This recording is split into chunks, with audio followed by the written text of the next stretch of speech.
Ассалаумағалейкум достар, сіздермен бірге мен Нұрахмет KZ. Бүгін біз достар сіздерге 4 мақұлықтарды айтып кететін боламын. Ол Лукас қисық, нағыз қызыл херабрин, аузы қатты ашылған херабрин. Егерде достар бұл видео 5 лайк жиналып, егерде көптеген просмотр жинайтын болса, мен бұл видеоны ары қарата жалғастыратын боламын. Тез менің арнамды 10 мың тіркелушіге жеткізіп тастайық. Айтпақшы, менің екінші каналыма тіркеліп кетіңіздерші, өйткені ол жақта Roblox'тан көптеген видеолар шығайын деп жатыр. Тіпті атын да өзгертетін боламын. Қазірше 7 жазылушы, 7 бейне бар. Осы каналыма тіркеліп кетіңіздер. Менің бүгін жаңадан видеом шыққан болатын, соны көріп кетіңіздер. Егерде каналымды таппай жатсаңыздар, былай жазып кетсеңіздер болады. Видеомның атауын айтып кетейін сіздерге. Мен ең алғаш рет таксист болдым деген сөзді жазсаңыздар шығуы мүмкін. Егер шықпаса, комментарий жазып кетіңіздер, ал біз видеомызды бастаймыз. Ең бірінші достар, мен сіздерге Херабрин мен Стивті айтып кеткім келіп отыр. Ең бірінші Стивтің оқиғасын айтайын. Бұрынғы заманда Ноч деген біздің басты адамымыз болған. Ол Mojang компаниясын ойлап тапқан адам. Дәл Майнкрафтты да ойлап тапқан. Ал оның ұлы Стив, Майнкрафттағы Стив. Бірақ бұл ойын шықпай тұрып, Ночтың баласы Стив болған. Бірақ достар, бұған сеніп қалмаңыздар, өйткені бұл жай ғана теория. Ал енді бір күні баласы әкесін орманға барайықшы деп сұраған екен. Ал әкесі болса, жоқ, ол жаққа баруға болмайды деген екен. Ал сол кезде Стив оны тыңдамай, түнге қаратай далада барып қайтады. Дәл сол кезде ол орманның ішіне кіріп, адасып кетеді. Дәл сол кезде Ноч өзінің топтарын жинап, оны іздеп бастайды. Ол іздеу бір аптаға шейін созылады, және де бір аптаның ішінде Стивті тапты. Бірақ өлі күйінде. Енді Mojang компаниясы ашылатын кезде Ноч осы кейіпкердің атын Стив деп қойған. Мінекей достар, осындай қорқынышты оқиға. Осылайша Стив пен Херабрин ойлап табылған. Негізінде Mojang компаниясында Херабрин мүлдем жоқ. Оның тек суреті ғана бар. Бірақ мен ол суретті әлі дұрыс тапқан жоқпын. Егерде бұл видео жақсы просмотр жинап жатса, мен келесі бөлімін шығаратын боламын. Дәл сол кезде оның ішінде де мен тапқан сурет болуы мүмкін. Ал біз келесі видеомызға кеттік. Келесі құбыжық ол Лукас. Лукас негізінде қарапайым бала еді, яғни жасы 10-да болған. Дәл сол кезде ол Майнкрафтты өте қатты жақсы көрген, және де 24 сағат бойы Майнкрафттан шықпай отырған. Оның ең сүйікті кейіпкері осы болған. Яғни ол бір серверлерге кіріп, адамдарды қорқытып, оларға прикол ұстайтын еді.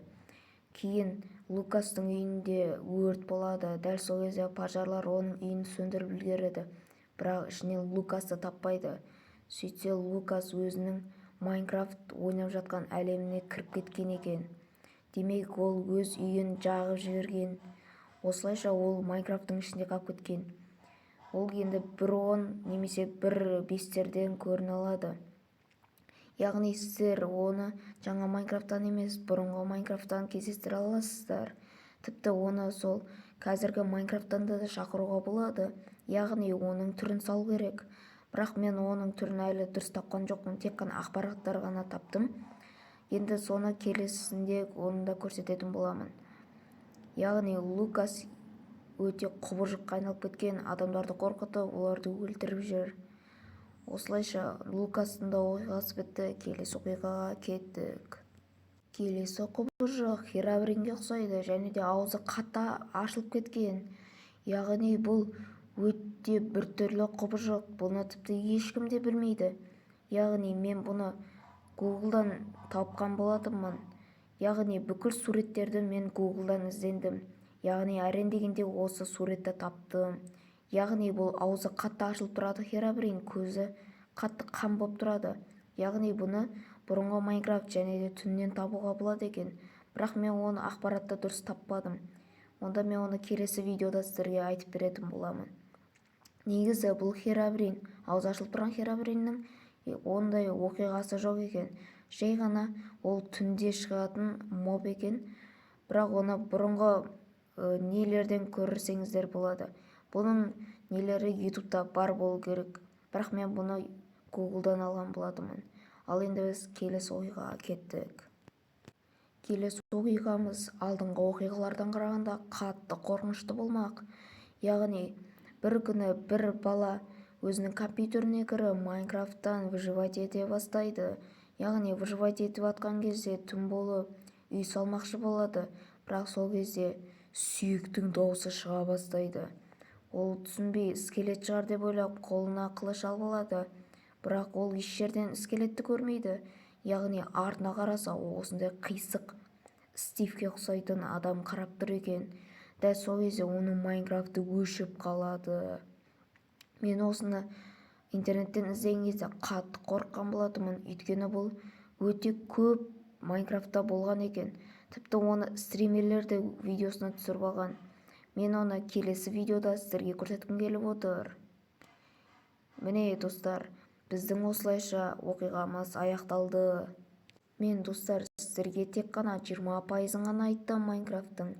Тіпті бұның оқиғалары өте көп. Мен жай ғана 20%-ын тапқан кезде осы 4 монстрды көрген болатынмын. Мен қатты қорыққаннан тіпті дірілдеп кеттім. Сонда да сіздер үшін осыларды ізденіп бір жерге жинадым. Сіздермен болған мен рахмет KZ достар. Егер де достар осы видеома күшті коммент жазып кететін болсаңыздар, келесі видеода сіздерді шығаратын боламын. Яғни маған ұнайтын коммент болса мен шығарамын. Сіздермен болған мен рахмет KZ. Менің арнамды 10 000 тіркелушіге жеткізіп кетейік. Сау болыңыздар достар.